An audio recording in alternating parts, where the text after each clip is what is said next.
it's only, there you go. Good afternoon, everyone. I'm going to call the monthly meeting of the Stormwater Committee to order. It's 1:02 PM, Wednesday, February 21st, 2024. We're in the Town Hall Upper Level Meeting Room, 1111 Somerset Avenue, Dayton. This is a public meeting being video and audio recorded for posting on YouTube. The Zoom meeting information is on the agenda. Okay, I see Greg Morehouse. Okay, so he got it. Please stand for the Pledge of Allegiance.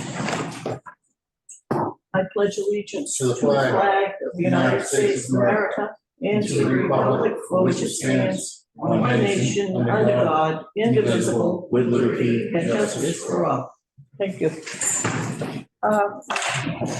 Roll call, Mrs. Caldonia. Mr. Ferry. Yeah. Mr. Woods. Here. And Mrs. Goulart. I haven't heard from Mr. Aguirre, but Mr. Phillips will not be here because he's ill. Yeah, he's out of town on training right now. He's out of town on training. Oh, okay.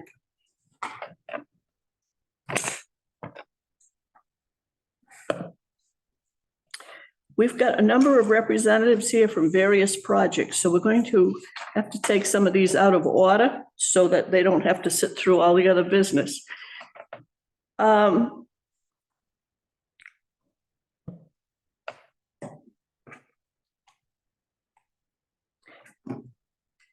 Jim Pearson, are you there? Yes, I'm here. Okay, are you ready to act on 4A, Weston and Sampson Engineering Projects, Brook Street Solar and Clearway, Arujo?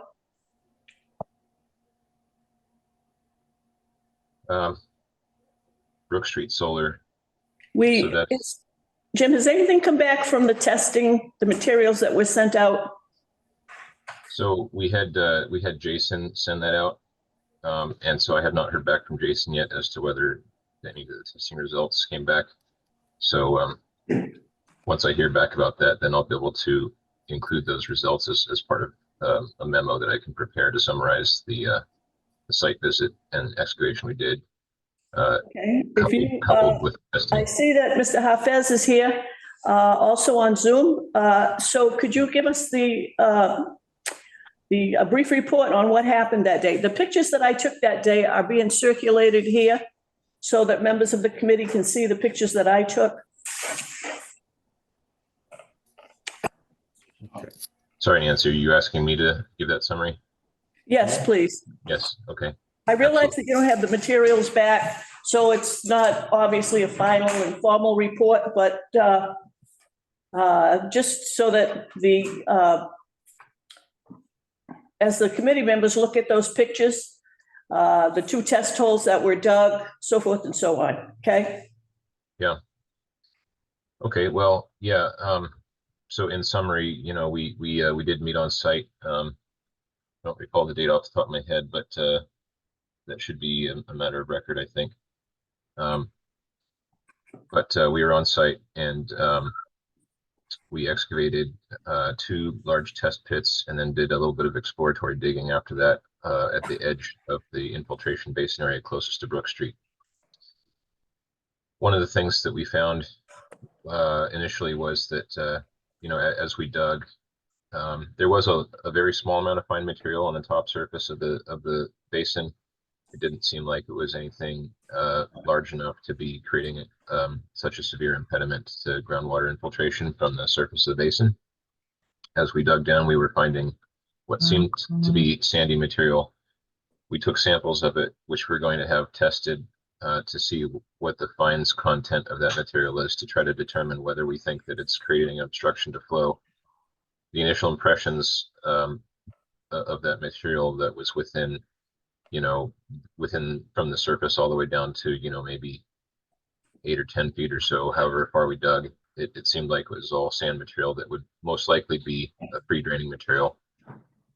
Towards the bottom of the test pits, we did find that it was heavily saturated. There were areas where the ground was frozen, and for that reason, it seemed that there was not a lot of infiltration happening in those areas. And so we also did some exploratory digging towards the edge of the infiltration basin area into what we thought was native material, and we found that to be a much tighter material and less amenable to infiltration. At the very bottom of the test pits, you know, in the 10 to 12 foot range, you know, we were encountering some thick clay that was obviously not ideal material for infiltration.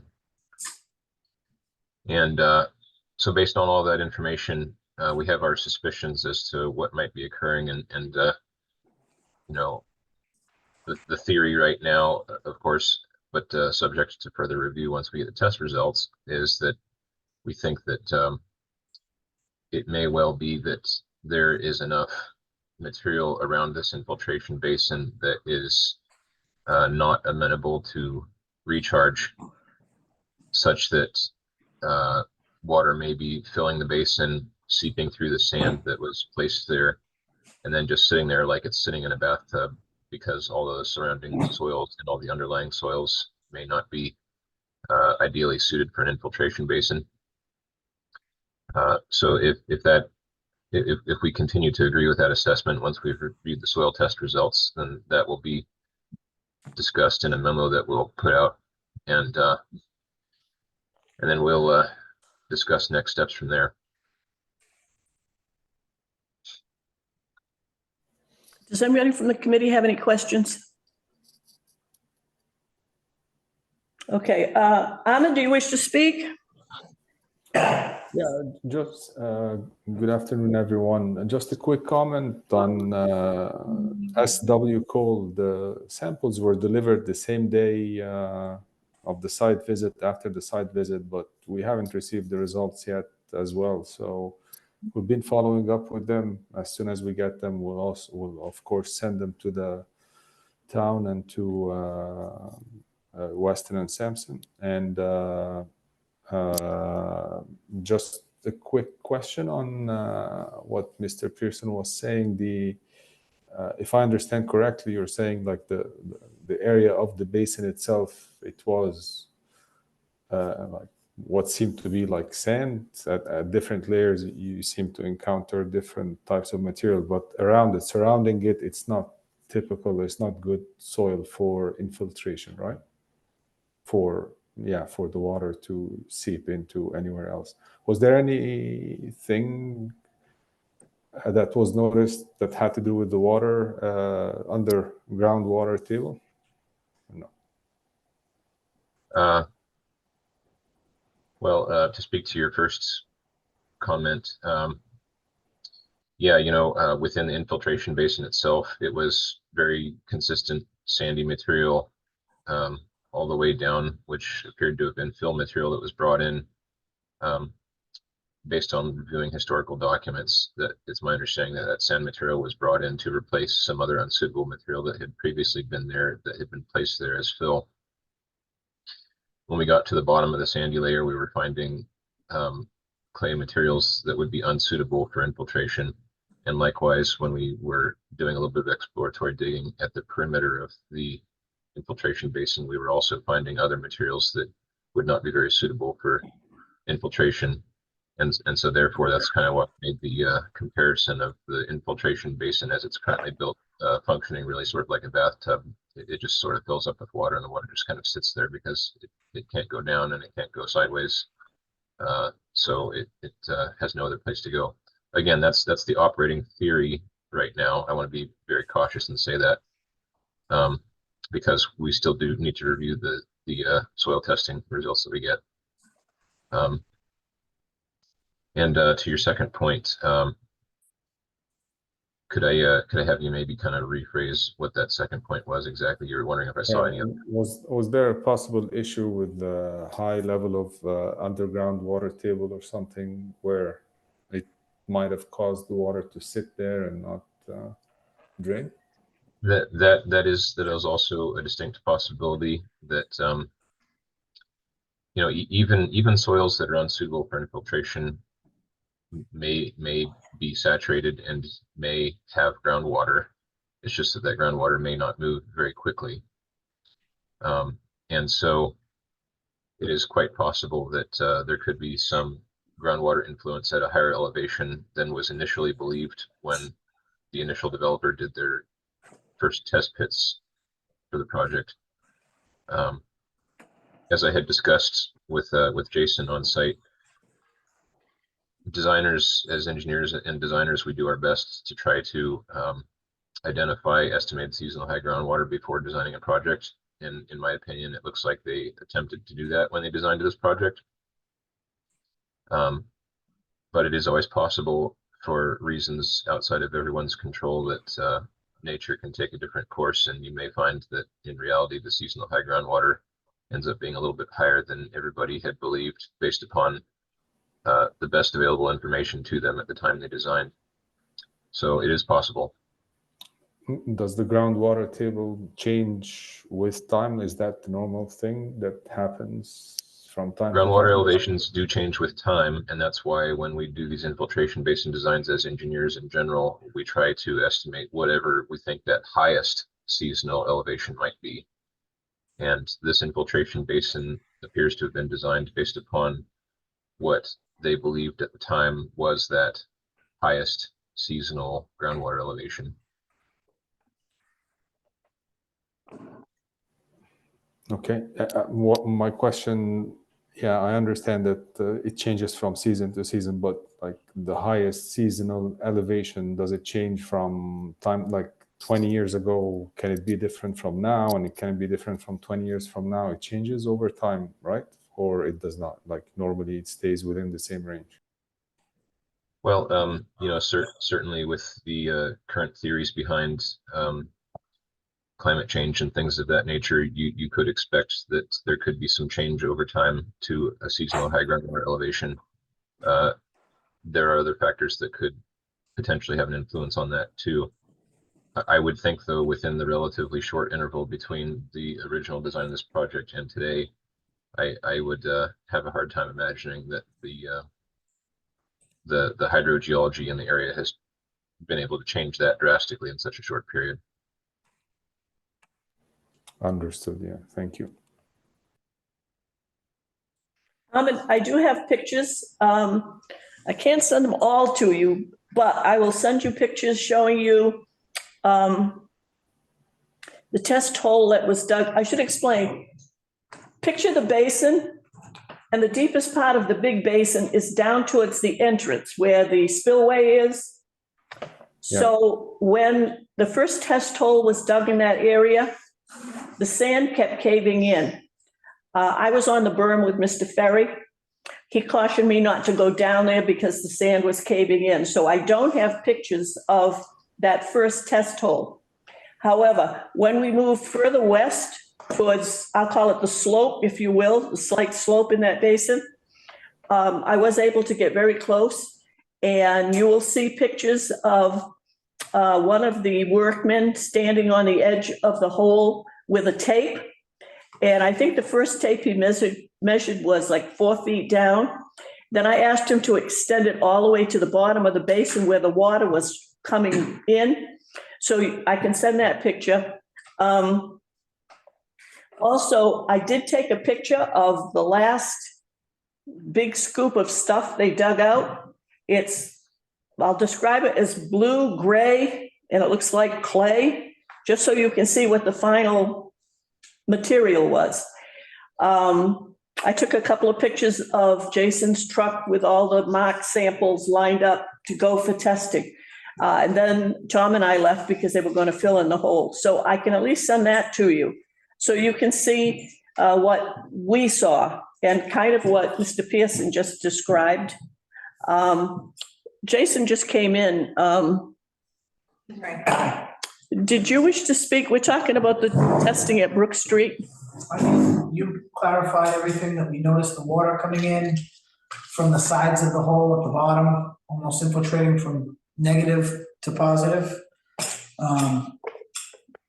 And that's pretty much what it was. Have you heard from the testing lab? I called again today and begged, and they're waiting on something, I guess. I will push to have that back as soon as we can. Okay, well, we know that you said, obviously, if they had a backup, it would get scheduled. So does anyone in the audience wish to speak? And just for the benefit of anybody in the audience, the pictures I referred to are here. They start with the top row closest to me. But if before you leave, you want to take a look at it, you can see the pictures I was talking about. You can see the blue-gray clay, whatever it was. And they end with the pictures of all the test materials on the back of Jason's truck. Ahmed, your engineer didn't come. The only engineer on site was Jim Pearson. So Jason and two of the workmen that were there to handle the equipment, and Tom Ferry and I and Jim, that's who was present. So I didn't hear anything from Nick, but when I forward the pictures to you, if you know, you can forward them to him or whoever's going to represent you. But I guess we're all waiting for those test results, and we will schedule this again so that we can further discuss this, and so that Jim Pearson will have time to get those results and put together a report on kind of cover everything that happened up to date. Okay. Yeah, and the report doesn't have to wait till the next meeting, right? Like if, of course, as soon as it. Oh, the test results have to come in and Mr. Pearson's got to put a report together. Yeah. If the report is ready before the meeting, I don't see a problem with sending it out to the committee and to you, just so that, and Jason, just so that everyone will see what it says, so that we'll be ready to discuss it. Yeah. Sure.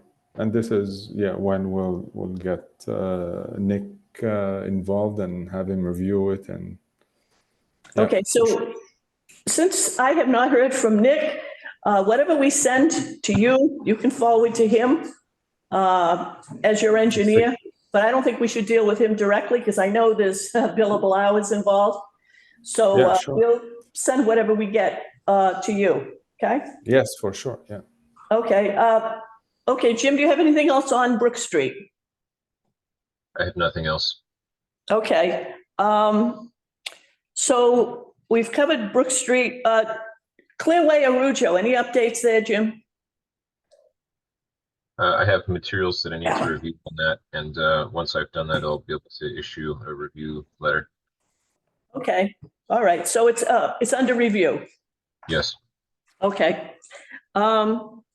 Are there any other projects here on the agenda that you need to speak about while you're here with us? Let me just look down the agenda one more time.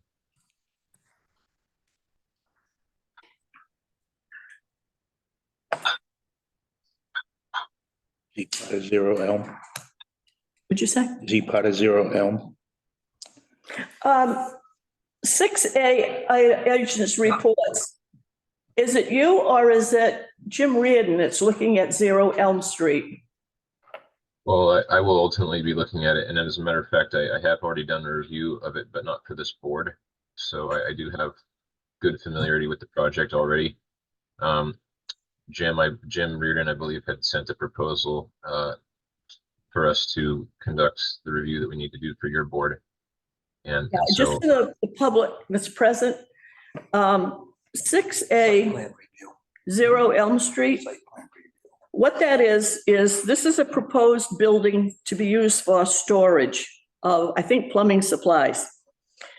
Weston and Sampson has done a review for the planning board and conservation. The planning board approved it, the site plan? Yes. Yes. Conservation was holding off making a decision at its meeting last month because we were hoping the Stormwater Committee would have something. However, when we looked at the proposal that was presented from Weston and Sampson to do the review, the stormwater part of this was not included. It was because there are stormwater components in this project that we then asked Weston and Sampson to submit a proposal, including the cost to do the review of this one, so that we, in effect, will have that stormwater issue covered. I did email out the reports that I got that were for planning and conservation. So at this point in time, I asked Jim Reardon to send the proposal to Mike Mullen with a copy to me, because Mike is the person that's going to have to contact the company to get this thing approved and funded. So that's all I have on that. We're here to speak on that. Okay, just a minute. So, yeah, we're gonna take up Elm Street. I just wanted people to know, because the question was asked about Weston and Sampson. So so that about sums it up, Jim, on 0 Elm Street. Yeah, I wouldn't have anything further to add to that. Okay, thank you.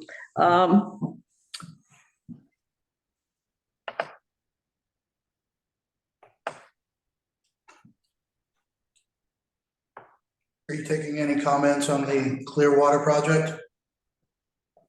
Wait a minute.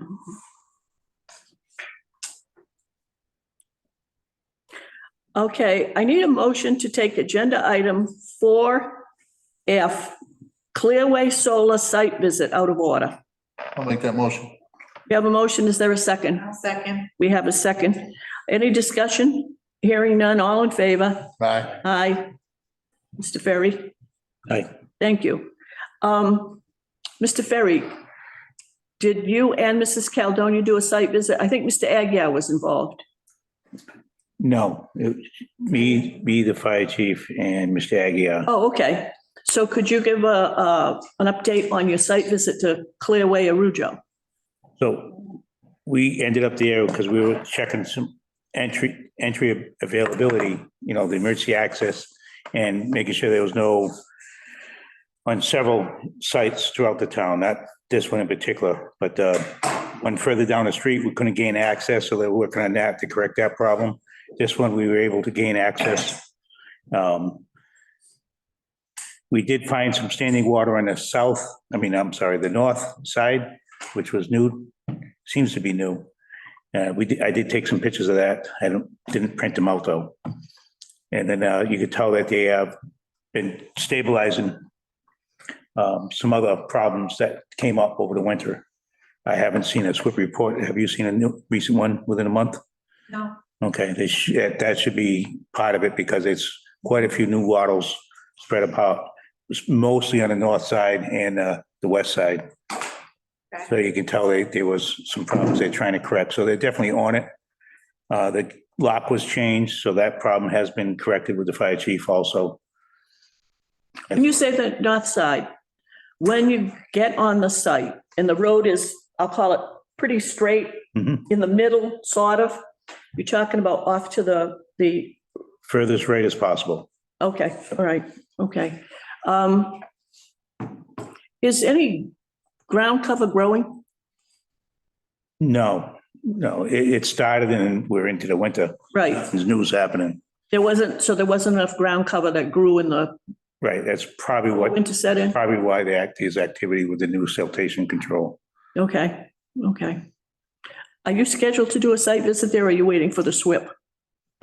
Well, yeah, it would be great to get a SWIP report. So should we request, did you already request that? I haven't requested it. Okay. Who's, It should still be one, because it's not, They were using the gentleman from TRC, and he was reviewing it only for the restoration work. But then he reviewed all erosion controls. right, so the site's not certified yet, so you continue to get one indefinitely until it's You should, certified. I Right. can email him. I know the wetland scientist, he's all done. He finished up quite a while ago, Joe Bertherman. Okay, so who, I guess I'll just, there's no site super now, who are you guys in contact? Well, the person I'm dealing with is actually an agent for the pilot agreement. But let me send an email to Joe Bertherman and Lou Cruz and say, Yeah, we need to have somebody, site's not stable yet, we need continued SWIPs. I can speak to that if you like. okay, so the thing is,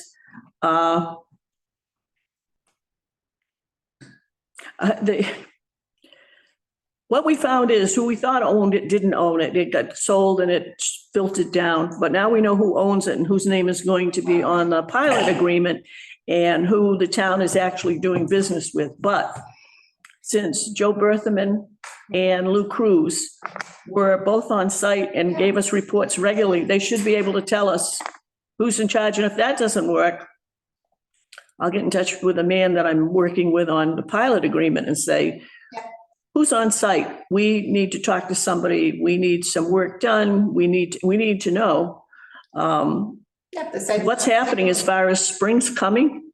About Peter Warren, is he still there? Could be, it might be Pete Warren. I haven't seen anything from him for a while, but that's a good one. I'll put him down. If you like, I could add some commentary to that. Do any of the committee members have questions for Mr. Ferry about the site visit? The erosion controls look like they were in good shape. They're brand new. They were put in with a machine. So somebody's been working there. They were put in less than 24 hours. We showed up. Is anyone on site now, like on a regular basis? Well, if somebody did work, somebody must be looking at to call somebody in to do work. Is there a gate up? Yes, lock gate. And somebody changed the lock. So that's what was the problem, is because the fire chief has to be able to get into everything. Right. So they got the lock situation straightened out so They that, need it too. Yeah. so that they can access it. So now we got to find out, is Pete Warren still handling it? Somebody's got to be in charge. So I will send an email. We'll, And you'll include me in the email. Yeah. And the other part of it is conservation. There's a requirement that if the site changes hands, we're supposed to be privy to that like immediately. So I did send, I think it's not Excuse me. your responsibility. I did, no. I raised the issue because I was trying to find out, I knew it had been sold to, is it Clean Energy? And when I got in touch with them, I also had information that, excuse me, the planning board had gotten a letter. And when I looked at it, it didn't make sense to me. So I questioned it, and Kerry told me the planning board attorney had looked at it and said that the owner operator was Kenai. They name projects after national parks. So Kenai is in Alaska. So the more I read it, it still didn't make sense. So in the meantime, I got in touch with somebody to talk about the terms and conditions of the pilot agreement.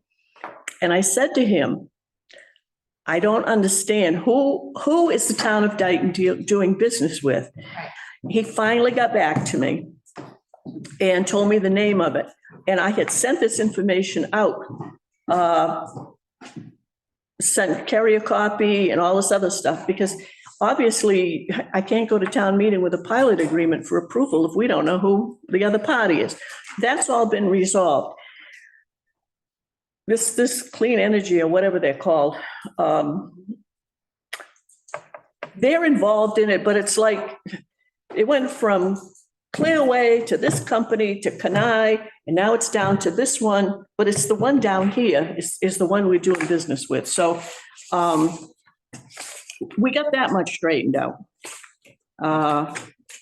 But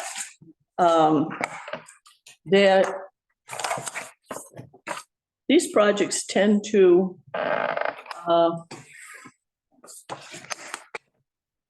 be sold, I don't want to say on a regular basis, because that's not exactly true. But I think my pilot agreement stuff is at home, because it's not really Pretty stormwater. much true. But anyhow, yeah, they're investments. They sell them to investment groups, okay? And that's why when we do pilot agreements, the language in the pilot agreement is clear that if a project changes hands umpteen times before that pilot agreement is over, whether it's 15 or 20 years, the pilot agreement continues on and on until it reaches the end of, In conservation, we do the same thing with that permit. yeah, so there is language for that. I'm just looking to see if I got, it seems like I have so much stuff from them, but.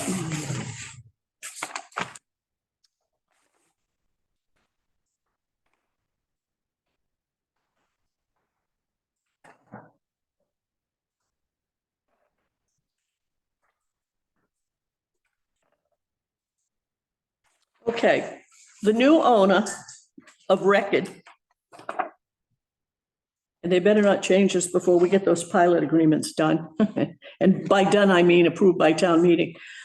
The new owner operator is capital M, capital A, space, capital C, capital S, space, Dayton, comma, LLC. And they're out of San Francisco. So that's whose name is going to be on the pilot agreement. And this was, I say, this was after the Clearway to the next one to Kenai, and this is the last one. So anyhow, that's where we are with this. But obviously, somebody's in charge up there and somebody's been doing some work. So I'll send out those emails, I'll copy you on them, and we'll see who responds, okay? Sounds good. And once we find out who it is, then feel free to contact him and ask whatever you need, Oh, yeah. okay? Thank you. Anything else from the committee? Okay, did you wish to speak? You had the information, I had that information for the owner. Oh, okay, They're actually funded by Clean Capital. Clean Out Capital, of New York City. yeah, that was the one that took over. Form if you'd like to reach Oh, out to them. 646-992-3607. Whose is that? That's Clean Capital. That's who owns that LLC. Oh, no, I'm looking for, no, all right. Is that, They own Kenai Solar. is that? I gotta make sure I pronounce his name right. Saville Chef? I believe so. Okay, I got his info. That's the man that I finally contacted and said, somebody's got to tell me who owns this, okay? I can give you just a little history there. So first of all, Francis Christofuli, 1730 Wellington Street. So the town was notified November 13th, 2023, that the transaction had happened. That's when Clearway sold it. And the planning board had just voted on the decommissioning bond to change the names. The name is now Kenai Solar / Clean Capital, and that was voted on the 7th of February.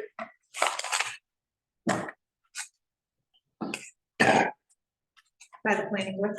By the planning board, correct. Okay, the order correctly is Clean Capital first, followed by Kenai, because when he sent the organizational chart, Kenai is after Clearway, excuse me, after Clean Capital, but it is this MAC, I call it MAX, MA space CS that we're dealing with. Does anybody else have any questions or comments on Clearway? Okay, so this will be on next month's agenda. Heather? Okay, so what do we got here? That's all you got, Frank? For today.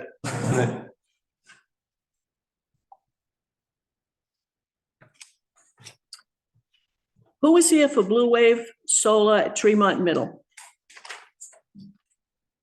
All right, we have both Alexandra and we have Greg. And Hi, how's it going? who's Dalton? Oh, you you don't count. You're not here for a project.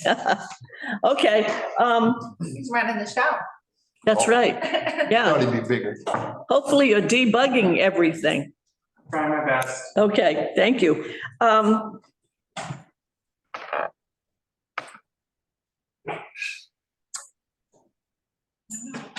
What about Jim Pearson? Is he here for this? Jim, you're not working on, Jim Pearson, you're not working on Blue Wave yet? Middle and Tremont Streets? My understanding is from Jim Reardon You've been asked to make a proposal, prepare a proposal for the planning board for this project. Blue Wave, Midland, Tremont. Tom, maybe you can remind me, is that the one that I visited that day with you? Yes. It's the one that has the berm with the fence on Yes. it. The Yes, emergency. okay.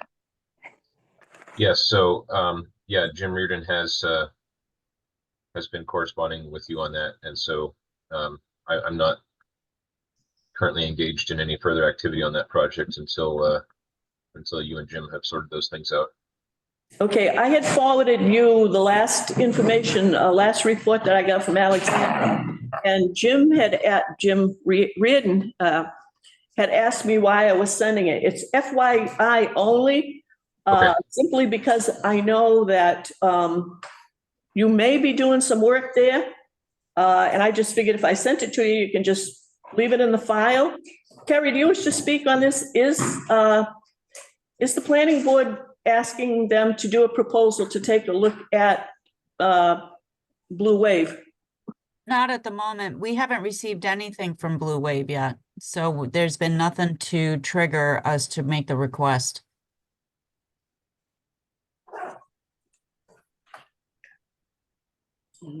That's strange. Well, Well, you if we don't mention have an anything? application for a modification, we have no reason to ask for a peer review. We haven't received anything. but Jim, who authorized you to go out to Tremont? It was Mike, right? I believe it was because of the breach, because of the stormwater and stuff. We That wasn't were- by planning. Yeah, we were contacted, and I think it was by Mike, just to go out and do sort of a courtesy inspection of the site right after a major rainfall event, just to kind of review it and sort of offer up whatever opinions we might have as to the nature of any issues that we might have seen when we were out there. Okay, so it's stormwater related. Could I say something? Yeah. At the last meeting, Jason? you had mentioned the woman that was at the podium, that you had mentioned to her that if there was any changes in the original permit, Yeah. she would have to file. Right. Obviously, they just didn't. So, file. and I was going to get to that. So that's what the minutes state, because that was said. So I think what we're trying to figure out now is at the last Stormwater Committee meeting, when Elvira was here, she talked about new drainage pipes being installed through the berm to relieve the water behind the berm not being part of the stormwater management system. But the berm had been breached during one of those heavy rainstorms we had. The question was, that I still don't have an answer for directly, pipes being added to the berm to relieve the water behind the berm, which in effect made the berm part and the pipes part of the stormwater management system. Were they permanent or temporary? I did get a response that it's temporary. However, my understanding is that anything done to a project, permanent or temporary, if it's not part of an original plan, it has to go back to the planning board. So that was my question.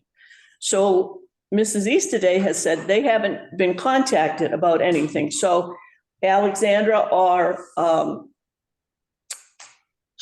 wants to answer Yeah, me. this, what's the Yeah, situation with the pipes? Yeah, Right. I can speak to that. So those were added. We had the berm deconstructed while we were installing that fence. The function of those was to keep water flow going while we were building that fence and until we have the site permanently stabilized.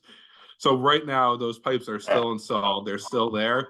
But once we have the seed down, once we have the hay down, we will be capping those off, essentially making them a non-factor in the permanent functionality of the site. So my question is, why haven't you notified the planning board? Because it was my understanding that it was a temporary stormwater measurement and the planning board did not need to be notified for a temporary improvement and not a permanent fixture. Well, since it was a change to the approved stormwater management system, why didn't you contact the stormwater committee until after the fact? And that was only because it was questioned after the fact. So I cannot speak to that. Again, I'm here from Mill Creek Renewables. We're the general contractor. Unfortunately, Blue Wave could not make it there today. So what my understanding of this whole situation is, it's a temporary measure and we have our rights within our SWIP to make improvements as long as they're temporary without further consultation. And if that is not the case, I sincerely apologize that you were not notified. The other concern is that we have another long ongoing solar farm that we heard about earlier today, because it's still continuing. And they had come to us with a proposal to stick pipes here, there, and everywhere. But they approached us ahead of time, and it was denied. So a problem that we have as a committee is that when the developer there asked for permission to stick pipes through here, there, and everywhere, they were denied. They followed the procedure, it was denied. You just did it. And quite frankly, we didn't know about it until somebody who came at the last meeting mentioned about new pipes being installed. And quite frankly, temporary pipes that you're going to cap, my question is, you're going to fill them with cement so they can never be used? I mean, Capping, that is absolutely something we can do. Because again, there's zero intention of using those in the long term of this project. well, the pipes can also be removed totally. Yep, that's an option as well. That's Again, a question we for- are willing to do whatever the board would like us to do with these pipes. And this is a temporary measure. If they need to be removed, we are completely fine with removing those. I think what we would like to see, even before it would be discussed as what we, the Stormwater Committee, wants done with those pipes, I think you need to put something in writing to the planning board. Even if just a courtesy, even if you're saying everything that got approved and you're SWIP and all that said, you can do whatever as long as it's temporary. That isn't how we do things here. How many pipes are we talking about? Just the two towards Yeah, two Tremont pipes. Street? Two. Are those the two pipes at the corner by Tremont and Middle? They stick out straight towards Tremont, the ones I saw. There's only two pipes that I can see when I, Yes. that's the only pipes we're talking about?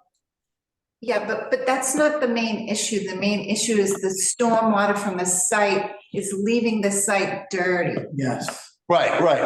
And I'm not sticking up for these people, but that was done in emergency, with that heavy storm we had. So even with the solution that they presented, But I don't think that that's their final Wait a minute, plan. wait a minute, That's really stop. not their final plan. One at a time. It doesn't matter. It Right. doesn't matter. First of all, I want to point out that when that breach occurred and when Mrs. Oh, I Cal, seen it. I was there. well, and when Mrs. Caledonia was looking for somebody to do something, Right.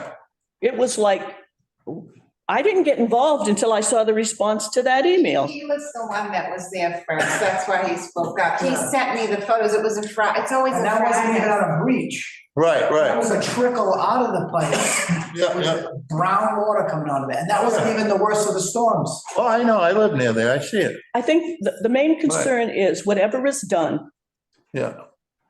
you don't run out and just patch something up. You at least let somebody in town know, hey, we got a major problem. This is how we want to attack it temporarily. Right. This is what we want to do. I have a question, Greg. Did Yes. you let Blue Wave know that there was a problem? Did you or Alexander let them know there was a problem? Before? Absolutely, we did. Yes, so you let them know before we contacted Blue Wave? Yes, this is a conversation we had with Blue Wave. I believe it was towards the end of December when we had those back to back. I believe they were about 5-inch rainstorms about a week apart. I figured. But so far to this point, this is the point I'm trying to make here. They've been doing a good job over there on every single thing. There hasn't been no problems whatsoever, except for this little problem we've had with the water. This isn't a. Oh, I know it's not little, but I'm sure they're willing to fix it any way we want them to. Well, Yeah. the first thing I'm asking for is, since we're not asking you to run up there today and yank the pipes out of there, because you're trying to get the site stabilized. If nothing else, if nothing more than a courtesy, I'm requesting that you send something in writing to the planning board, telling them that you took this action because of, call it an emergency or the whatever, this or that, okay? Obviously, that should have been the first step. Stormwater is the committee that has to say whether or not this thing is gonna fly.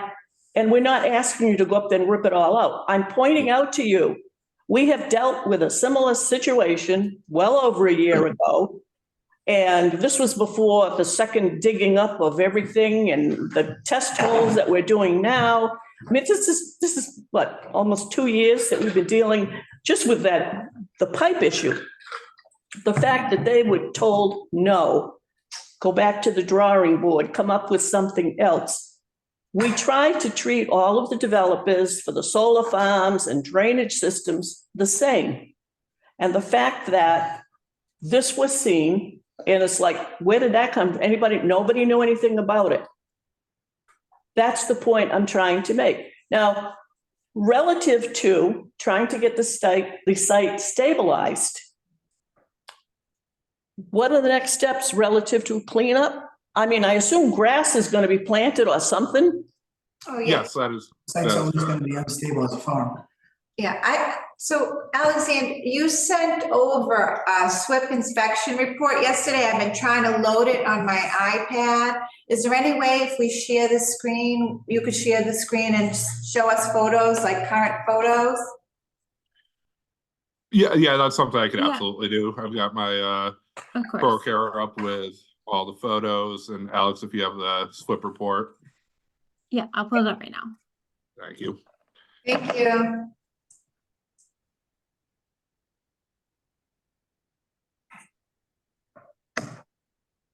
Yeah, but just while we're doing that, the steps we have taken to stabilize this before we can, obviously we can't plant seed at this time of the year.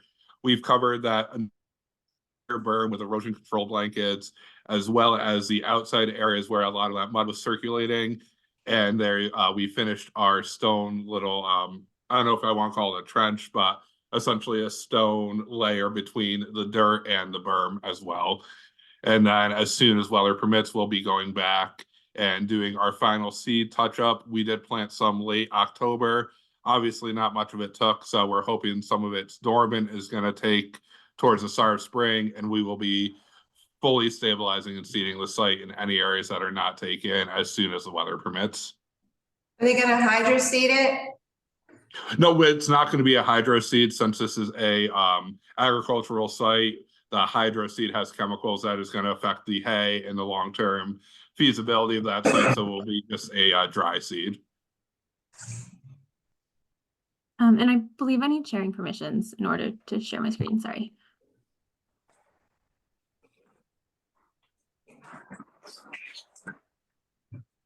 Can I say one thing?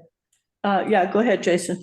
Yeah, have noticed firsthand, during the construction of these solar sites, the amount of and level of compaction that goes on the surface. Even with stabilization, I've found firsthand that the runoff is more substantial than regularly calculated. And it definitely has an effect, even after stabilization. Because of the compaction, a sheeting effect will still happen. And the establishment of the grass takes way more than any normal factor. And it definitely will persist with the sheeting effect. Having the same runoff that is happening now, even after the establishment starts. So the design, I feel that the design that's there, even if it's just visual screening, doesn't have the proper permeation underneath it to be structurally or function as designed. To allow it, even after the pipes are gone, I think a breach will reoccur well after stabilization. Greg, when the crops are planted, I would Yeah. assume the crops will hold the soil like farmland does. What happens when the crops are harvested? Is this something like regular farmland? They plant rye for the winter? So my understanding for this site is it's going to be entirely a hay-based site. There will be no like corn, anything like that. So the harvesting process will essentially be about twice a year. It will be mowed down, so not completely removed. So it'll be mowed and then from there be raked and baled. So there's never going to be a point where we're tearing this down to expose soil throughout the lifespan of the project. Is that in writing somewhere? The reason I asked that is because I had heard at one public meeting that the person who was going to farm the land was Yeah. getting a special tractor that would go under the panels and would be able to till the soil and do the planting and all that. So hearing now that it's going to be grass, that's new news. But again, I heard that the description that I just gave of a small tractor that would go under the panels was actually given to me at a site visit the last time I was up there when I was with the owner and some members of the Stormwater Committee. So To this day, I'm willing to bet they don't know what they're gonna grow there. Because from day one, they didn't know. But Yeah, am I right? So yeah, that's It could be a different type of agriculture where they let goats or cows roam in there. mhm. As Yeah. long as it's some type of agriculture, they're gonna get extra money because Well, it's, and the main thing is, from our concern is whatever they plant keeps the dirt where it's supposed to be and not, If regular farming takes place, you have roughly 2.5 months of unstable, no growth every single year, twice a year from harvest, then you have to fold it. And it's just, and then all it's gonna be dirt unless they grow some sort of grass. So it will be a constant issue. So if this issue isn't resolved here and now before everything gets signed, this will be left to either the owner or the town to deal with consistently. no, we, to this day, they don't know what they're gonna do there. it's obviously, it's still open. It's open for discussion. Right now, the concern is the pipe sticking out of the berm. So. Yeah. So And to that point, report- I will Can you see touch that? base with Blue Wave and give them a long-term, what is the usage of this land, long-term plan? And I'll Okay. make sure they get that over to the Stormwater Committee. Thank you. Can you see that? A copy to, make sure you send it, a copy to planning board too, and conservation. Absolutely. Lisa Yeah. and Lisa and Carrie. Carrie correct? East today in the planning board office. And send one to me. Can you see that, Lisa, that chart? You zoom in a little bit, please.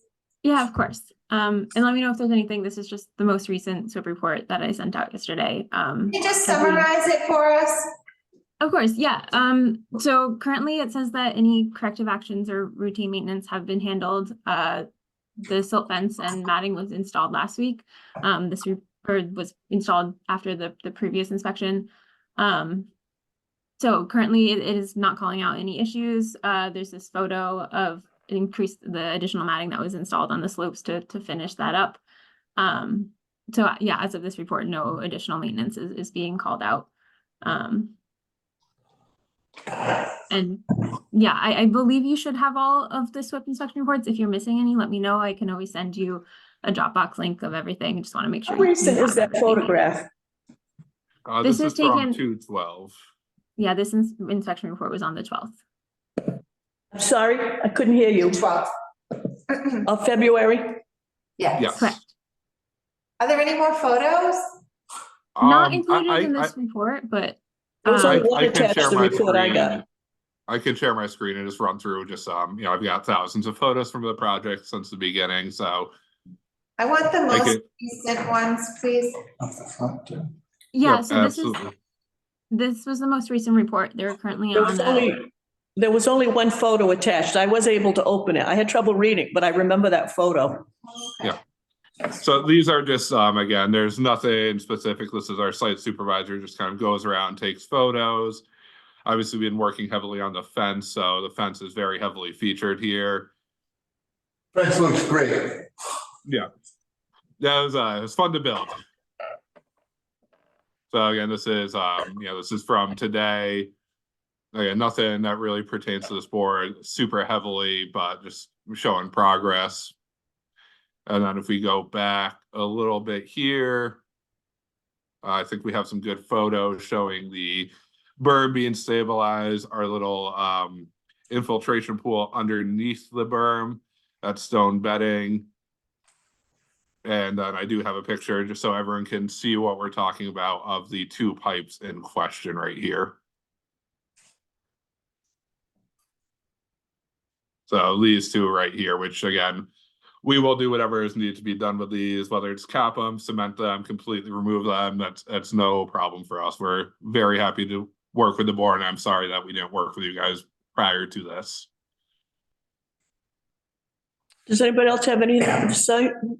Any questions or comments? Okay, so Greg, if you could just send those reports out.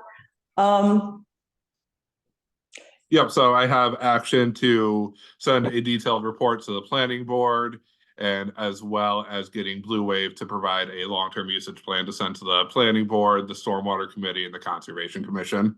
And would you add, please, Jim Pearson and Jim Reardon? They're from Weston and Sampson, and I'm not really sure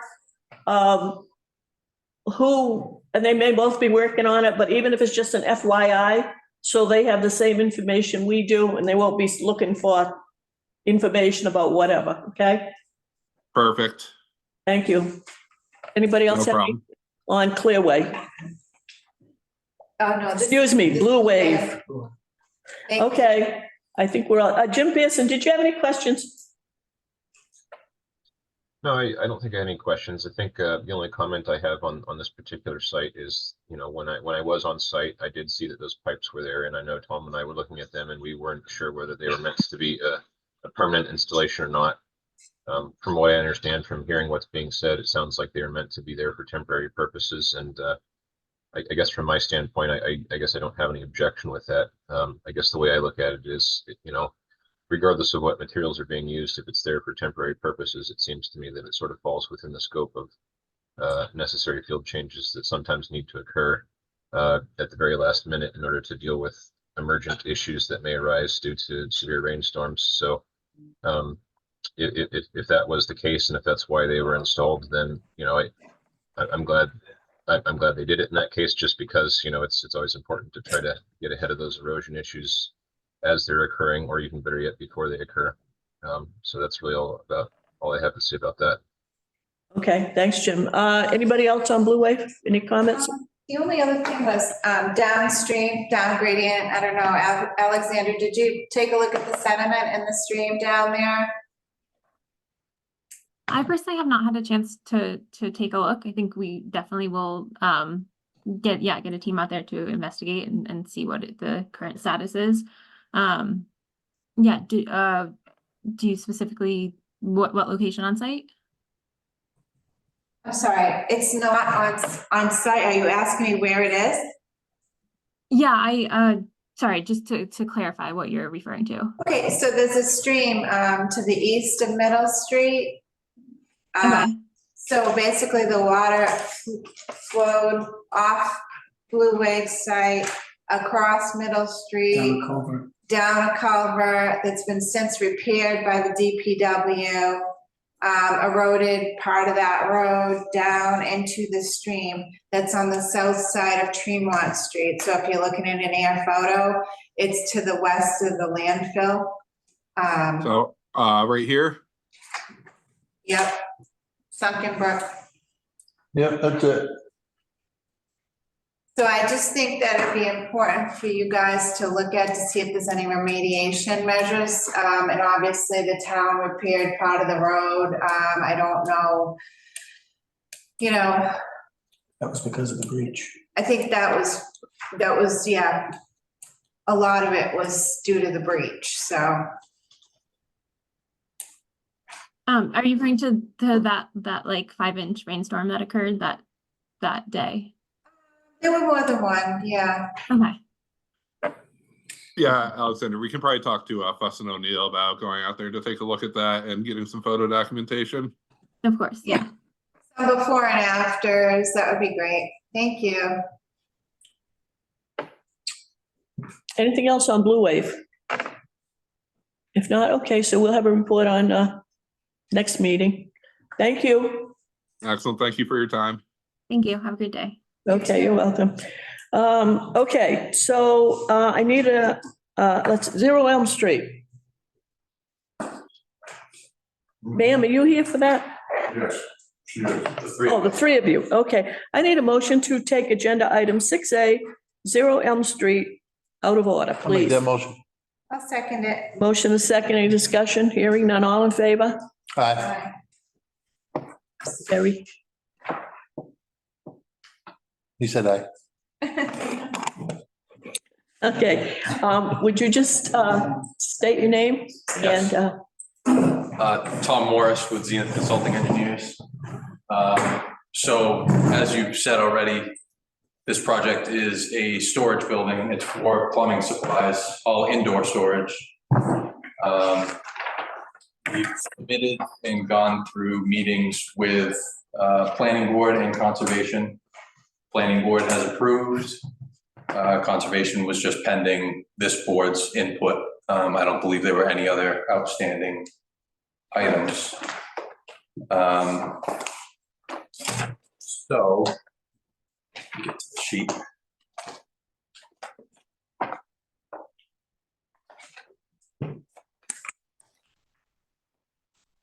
what's the total area of disturbance? I have it on, do you have the application? We filled out an application to bring it today.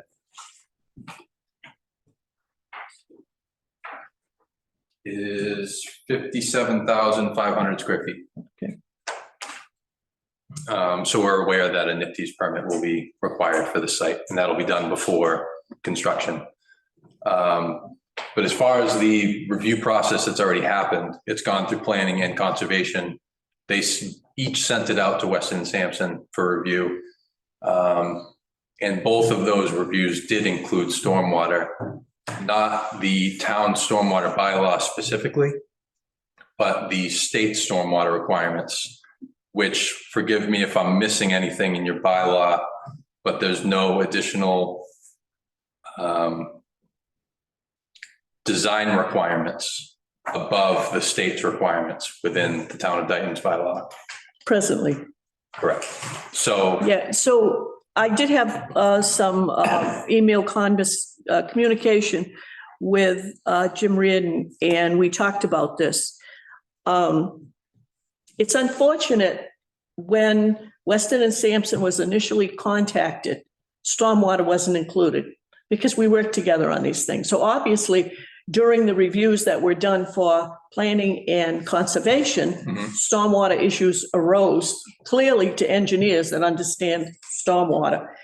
And because there are stormwater components that weren't, I'll say, addressed in detail, I was contacted and said, yeah, well, I guess we got to be involved. I don't know anything about the project. I did attend the Concom meeting when you made your presentation a month ago. And I thought this was just going to be something that today we were going to discuss and take care of everything. Then I found out that there is work that has to be done in order for Weston and Sampson to look at, I'll say in more detail, stormwater related matters. And they've got to be able to give us a report. Now, I understand that, did you request waivers on certain things?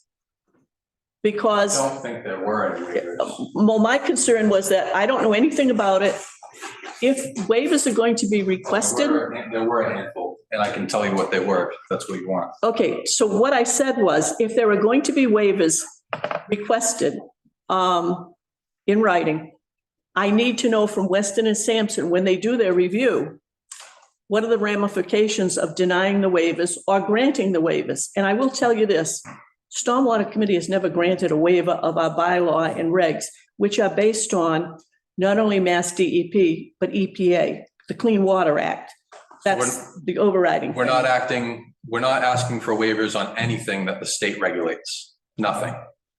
The waivers that we're requesting are to allow an open basin as opposed to full subsurface drainage. Okay, so if you've seen our bylaw and regs, you know we define exactly what we have. Retention, detention, and infiltration.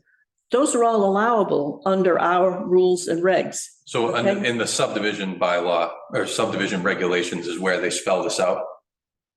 And they say that a Board of Health waiver is required for an open basin, any open basin.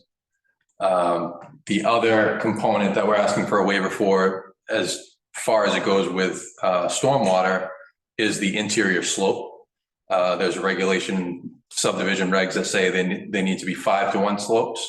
We're asking for 3-to-1, which is standard for any construction typically, and is allowable under the state's regulations, just as good engineering practice. So our standpoint just on how this process with this board is going to go is we just don't see what needs to be looked at in more detail. That needs further review from Weston and Sampson. They've looked at every aspect of the drainage. I understand if You applied the for a board- stormwater permit? we have it with us now. Okay. We didn't do it Well- before. How does the stormwater committee act on anything without the detailed information that we need? Understood. Planning board told you and Concom delayed acting. And as I've heard Mr. Cavallo say a number of times, make sure you get straightened out with stormwater. And all that means is get in touch with them and find out what the regs are and what you got to comply with them. We all work together, but we all have our separate rules and regs. And so since the stormwater committee is going to have some kind of a role in looking at what it is you want to do, we don't have the detailed information relative to stormwater. When an engineer looks at a project and realizes that there are some stormwater components that really aren't within the scope of Concom or planning, They are. somebody's got to do it. They're under that scope because they fall underneath the state regulations. I that don't have to think be Weston and Sampson required. is trying to generate work. So that, we're through discussing this right now. Please explain the project. We are going to go through the process. I can't recommend to a committee that we take action without, I haven't seen anything at all. I'm just thinking that I'm willing to discuss any level of detail that you want. But I believe that Weston and Sampson getting involved in another review is unnecessary because they've already done it twice. Not for stormwater. They've done it for stormwater, not for your board, but they have reviewed everything to do with stormwater, and it's all under their review comments and all of our responses. You have those letters. And if you have any No, specifics, sir, I don't. Niall sent them to you. I was CC'd on the email. I know you got them. The letters, the correspondence I focused on was the correspondence that I got from Weston and Sampson indicating there was some stormwater things that needed to be looked at. That was the first thing brought to my attention. That's why I was at the Concom meeting, just to find out. I didn't even know what your plan looked like, okay? I thought that we're going to get this done or whatever. However, if there is information that Weston and Sampson has already given to other boards, and I've read the reports, I've seen the reports, I sent them out to the committee. My response is if there is still information that relates to stormwater, and if there are going to be waivers requested, I also need to know the ramifications of approving them or denying them. Sure, and those have actually been, and Jim, maybe you can speak up on this too. Those waivers have been discussed in their review comments and our responses to their comments. Specifically to those two. But who do you think would approve waivers to stormwater? It had to be supplied to the Board of Health, which I guess you guys act on the board, on behalf of. We're a separate committee, subcommittee of the Board of Health. Okay, so we Board know. of Health doesn't vote on stormwater issues. Okay, understood. So our understanding and why we didn't submit this application beforehand was that because it was being reviewed by conservation and planning, which includes stormwater review, that this would just be kind of after those boards approved the designs, that we would apply for the waiver from Stormwater Committee, which is the sub, because it even says Board of Health right on this application. In the olden days, the Board of Selectmen and the Board of Health were the same body. The Okay, committee was constructed, appointed, set up, whatever, as a separate committee, simply because the way the bylaw is written and the regs were written, when they were written back in 2000 and approved in 7, it stated that the planning board would have responsibility for enforcement of stormwater rules and regs for developments and all that. And the Board of Health would have the, if you will, the local responsibility for, let's say, a huge house lot, one house. And that Concom also had responsibility because of the Wetlands Protection Act. When the committee was set up, it was because stormwater, we started getting solar farms. We started all of a sudden having more housing developments, at least proposed, even if they didn't materialize. That's when it was set up. We're also in the process of having a complete review of stormwater bylaw and regulations, because we all know that we relied on Mass DEP for post-construction control, runoff, and all of that. Those regs were supposed to be updated 2 years ago. they're still underway. We didn't, all of us, 50% of the communities in the state who relied on DEP, we haven't been told by EPA, get ready, because we're going to start issuing fines. All right, we're on that list. So far, we haven't gotten fined, fingers crossed. I'm hoping that's because we are in the process of hiring Weston and Sampson, different from Jim, to do a complete review, to bring us into compliance with the federal law, the EPA, the Clean Water Act, and all that other stuff. Mhm. Okay, so the Stormwater Committee has taken over since, I think it was 2018, took over responsibility for enforcing the bylaw and regs. If in fact a community has a bylaw or reg that is more stringent than DEP, the community can enforce it. Absolutely. And my if I'm wrong on this, I apologize. But my understanding is that your current reg doesn't have any regulations above and beyond what DEP requires. And in my when I say conversation, it was an email with Mr. Reardon. He pointed that out to me. And what I said to him was, we've got to enforce what's on the books. We know there are problems with post-construction. Been told that by EPA. However, we don't have any authority to enforce something that's not currently approved and on the, I'll call them on the books, in the town record. So that's what we're dealing with, okay? But again, Mr. Woods is on the planning board, so he would have seen this. Mrs. Caledonia would have seen it because she's on the Concom. Mhm. I saw it initially because I was at that Concom meeting for something else. We got two members that are absent here tonight. Mr. Phillips would have seen it because he's Concom. But you're now before us and you're looking for some input from us. And quite frankly, we haven't got what we're looking for. That's why I asked for some assistance from Weston and Sampson. Yep. So Do you mind if I chime in a little bit, please? Go ahead. I kind of agree, that it's been to Weston and Sampson twice from the planning board and from Concom. And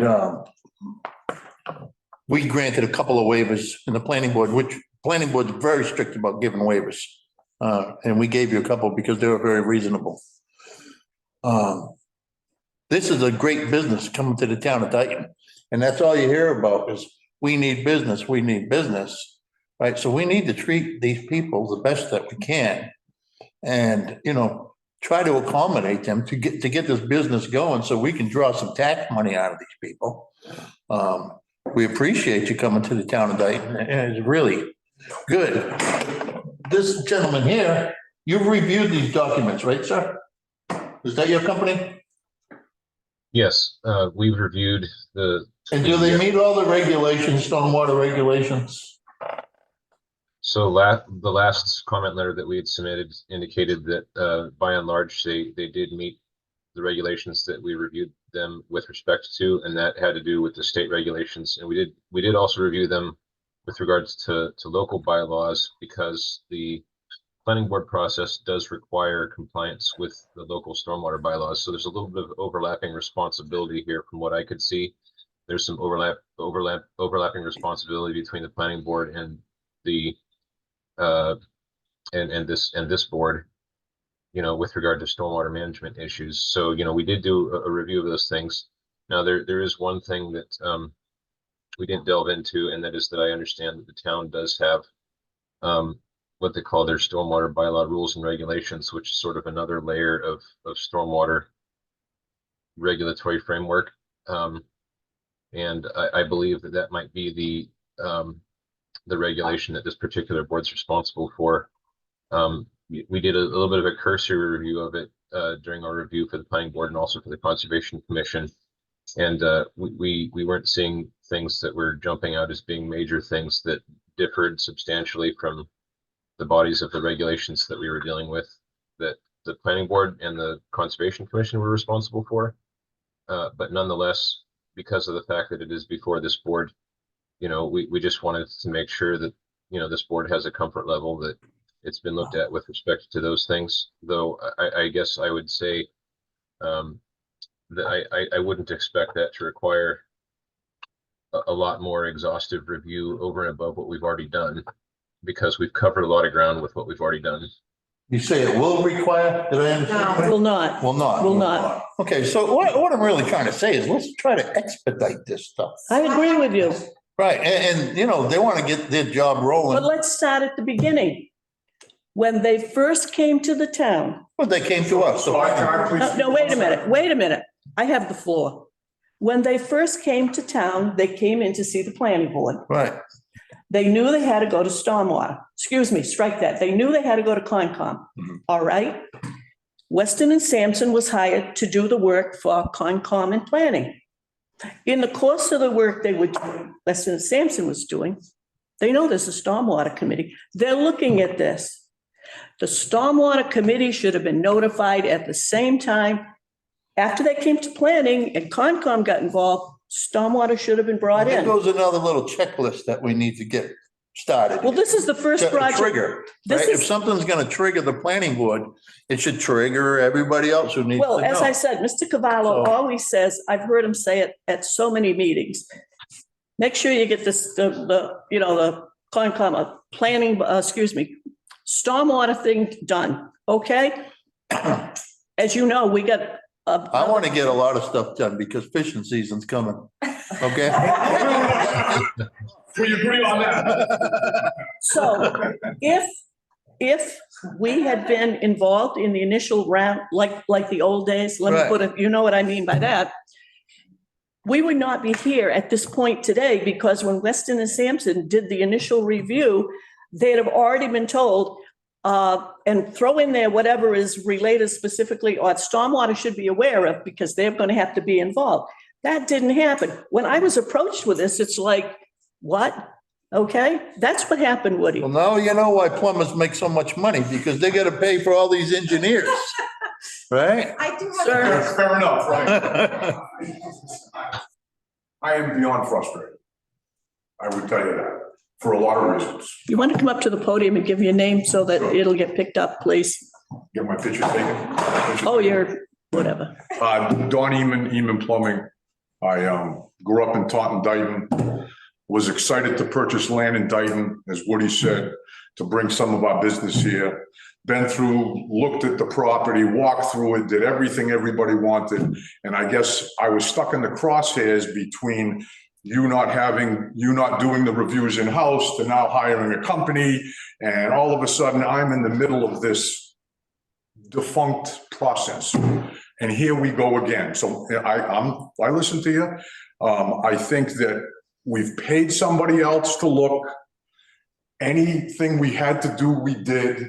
We hired a professional engineering firm, not trying to get away with anything. We walked every inch of the property, aren't trying to get away with nothing.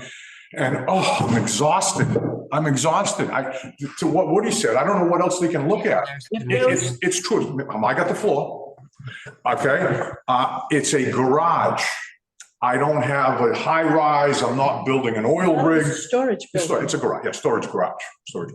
But it's a simple, in my view, zoned correctly. We're not trying to get away with anything. I just think it's tiring.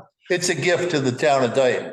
Thank you. Welcome. And we're going to pay, again, a little bit of how Woody says it, we're going to pay taxes. Let me pay. Right. I want to pay taxes. Let me, please. I've been put off for a year and a half. Not by us. Not by you, but listen, so think about this. Interest rates went up, lumber went up. Since the original budget of when we were going to do this, and Jen budgets it with me, I'm up. I'm still doing it. I'm ready to go. I just need help. I guess that's the bottom line. And it shouldn't be hard. All right, they've already reviewed it. How hard can it be to review it again? And they're not doing a full review again because they're going to take the information they've done and they're just Let's going to get it done, expand on son. it. I've paid $15,000 in a review process. Please. I have a question. I feel your pain, Don. I just wanted to follow up on something you said. There was a site visit done? Oh, God, yeah. They You walked the site? The whole site.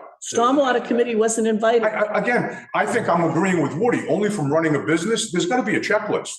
And there's gotta be a way, and maybe there is, I don't know. Up until we lost our stormwater agent, if we still had a stormwater agent, all of this would have taken place. Actually, to be honest with you, Todd did go. There you go, that's the other kid that was Todd there. not here with me. He was What one is- anal son of Right, a. I remember that. That was a long time The ago. problem is, he's not here. I know. There's no written reports. We had to we hired an engineering firm to handle the kind of work he would normally do. Because we got all these solar farms that have to be looked at. Don, how And- quickly you need this done? And this is all led to it. But the fact that the stormwater committee was not fully involved and this never came before us is not our problem. It's before us now and we've got to have the information to do it correctly. So what can we do? Do we already have a proposal for Weston? My last email with Jim Reardon was that he had specific questions that related to DEP regs, so forth and so on. Okay? That's when I said, we can only enforce what's been approved. Okay? My understanding is maybe it's both Jims. My email was with Jim Reardon. They already know what they did for planning Right. and conservation. All I asked him for was, okay, saw that. What else is there that stormwater has to have? I saw that. That's all I'm looking for. Did you get a proposal from them? He said, I'll send you a proposal. I said, send the proposal to Mike Mullen, the town administrator, and a copy to me. I haven't received it yet. Okay? I don't have authorization to say, we're going to hire Weston and Sampson. That has to go through town administrator. That's all I'm waiting for. Jim, can you ask Jim Reardon pretty quickly if he sent the proposal? Do we have it? And no? We don't have it? My guess, I mean, it was late There's last week. no that I heard- proposal because there's no application. Right. The application is what would generate the request for a proposal. Got it. So I almost, and I know nothing about your permitting process, I really don't.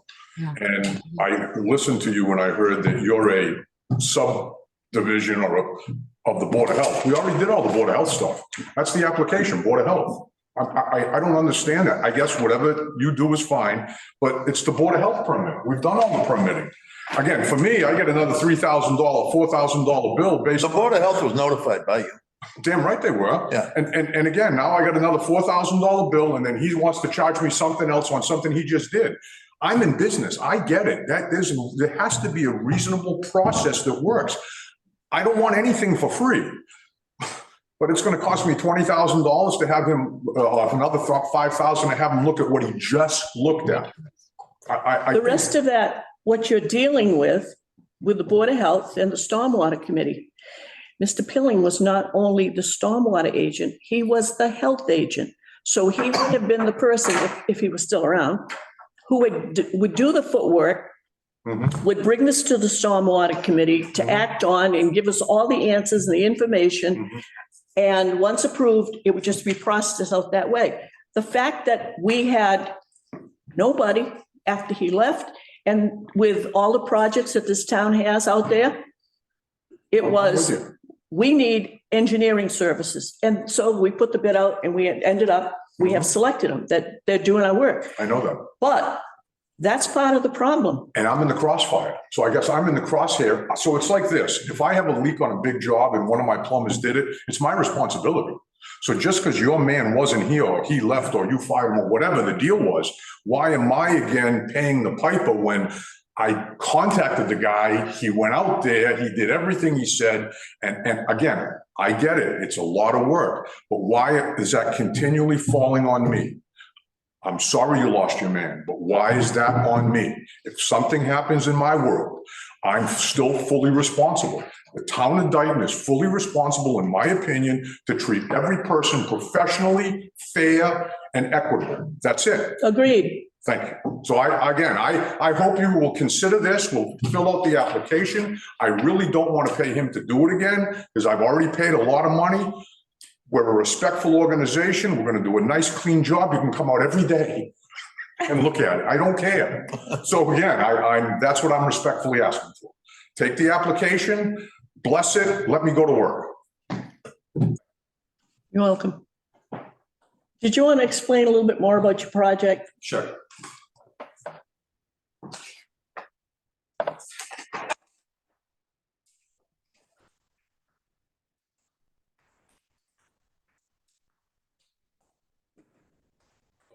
Here's the building in white. The gray hatched area is the pavement that we're proposing.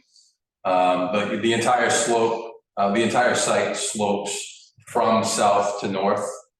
Pretty severe slope on the site. I don't know if you're familiar with it. Highest point in town. Yeah. So what we're proposing is 4 catch basins that catch everything on the pavement. And that goes into a sediment forebay and a constructed stormwater wetland, pocket wetland, which provides one of the best levels of treatment you can get with a stormwater BMP. That has an outlet in this. I don't know if you're familiar with that specific BMP. It's got a permanent pool in it. So the water comes into that pool, disperses, you get TSS settlement. It also travels through vegetation that's planted, mostly wetland vegetation that helps filter out more nutrients and TSS. And then there's an outlet on this side that comes to a riprap apron, and that continues the way that the stormwater normally would travel. We've made sure that pre and post rates for the 2, the 10, and the 100-year storms are equal to or less than from post to pre, or pre to post. All this water that's coming from the south, we're diverting with a swale, and again, just putting it where it would ultimately end up anyway. We're not pushing anything out onto the street. We're doing we're coming up a few inches, similar to like if you had a Cape Cod berm, but it's longer, just so it's not such an abrupt, like a speed bump going in. It's probably only 5-6 feet off the existing edge of pavement. We're creating a high point, and then it comes down into the site. So essentially everything is coming right into the site and being treated. Our roof is going to have roof leaders that come off of the gutters, that come into subsurface infiltration systems. Those are sized, I believe we sized those for the 100-year storm. I can't remember, but if we didn't, there is an overflow, there's a Y at the ground that would overflow onto the pavement that would end up in the catch basins and into our basin. So everything, all the impervious area is being collected and treated to I mean, really, this is going to, so a lot of towns have updated stormwater bylaws, and that's been passed down from feds and state as to like, this is what you should be doing. And typically the regulation on top of the stormwater management from the state is that they want you to remove 90% TSS and 60% phosphorus, which this system, this BMP, does that. So it goes above and beyond without really requiring it. And kind of that's part of the reason why we also think that it shouldn't be further reviewed, because it's just, I understand we're kind of, it's a tricky situation, because I agree this should have been brought to your attention before. It was just something we missed, and it wasn't on purpose. I can promise you that. Quite frankly, that's not your fault alone. That should have been pointed out at the town level at the time. Right. So we have no problem with bringing this application to you. That's the process. We get that. We're going to pay the application fee.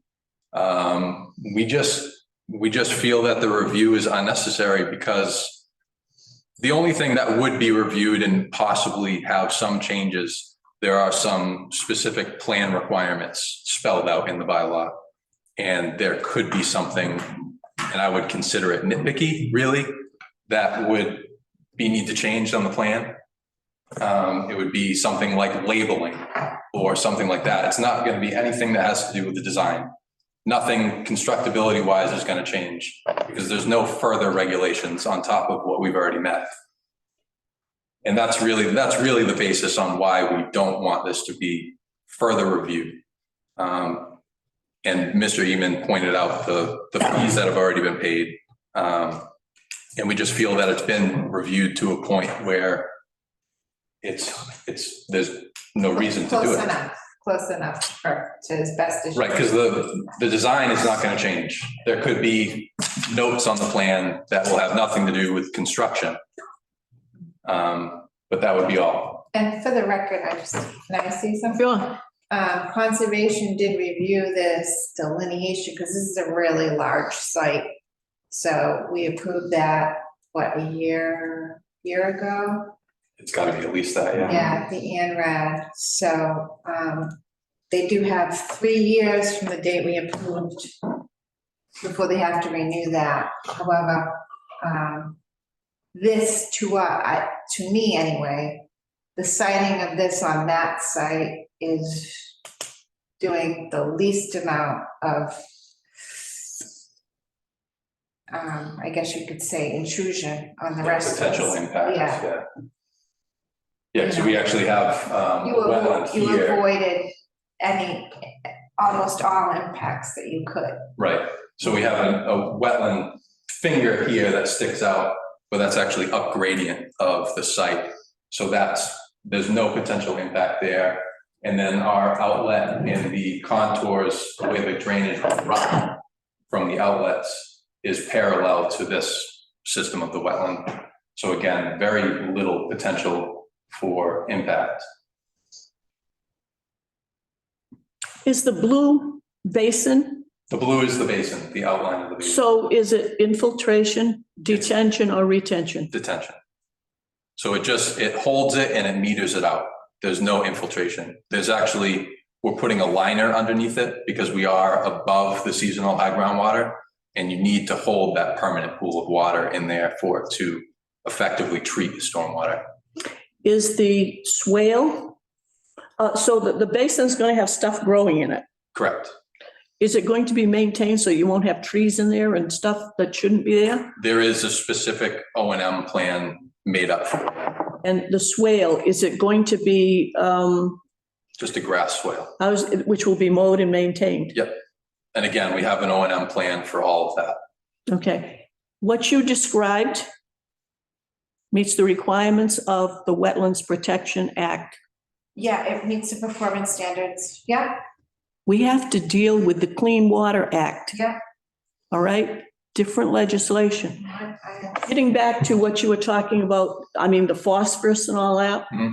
we actually don't require that yet, Right. okay? That's what I'm saying. It's above and beyond, but it does meet the regulation Well, that it's, typically it's, comes to the towns. EPA, yeah, that's out there. And this was part of the information that I shared with Jim Reardon, because he asked specifically about phosphorus. And quite frankly, the only thing that appears on our annual report is E. coli, bacteria, pathogens, okay? We know phosphorus or phosphate, that we know that's coming, all right? That's part of what's going to be looked at when our whole thing is reviewed to be upgraded where it needs to be. But again, I mean, we used to be a 7-member board until we lost our health agent, stormwater agent. We're a 6-member board, 2 of them on here right now. I don't know enough about this without getting the answers to the questions that were raised to say we need to do something. You got a meeting tomorrow night, No, the 29th, the 29th? leap day. Do you have the application filled out, sir? I do. And I will say that one of the conditions of approval we've been doing, conservation is, no fertilizers or pesticides on the site, so.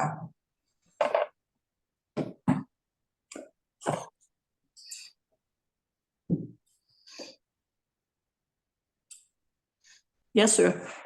I respectfully ask the board to approve it. I don't know how it all works, but I would respectfully ask, we've gone through the processes. Questions can be asked, emails can go back and forth, but again, I've been pushed and pushed and pushed for months and years. We did that a year and a half ago. So again, I respectfully, I know you're not all here. I think we've done a worthy job. We're upstanding people. I mean, if you don't think our property's clean, you can gladly drive by our shop and come and visit. I gladly would have it. So again, I respectfully ask the board takes a serious look at it and approves it.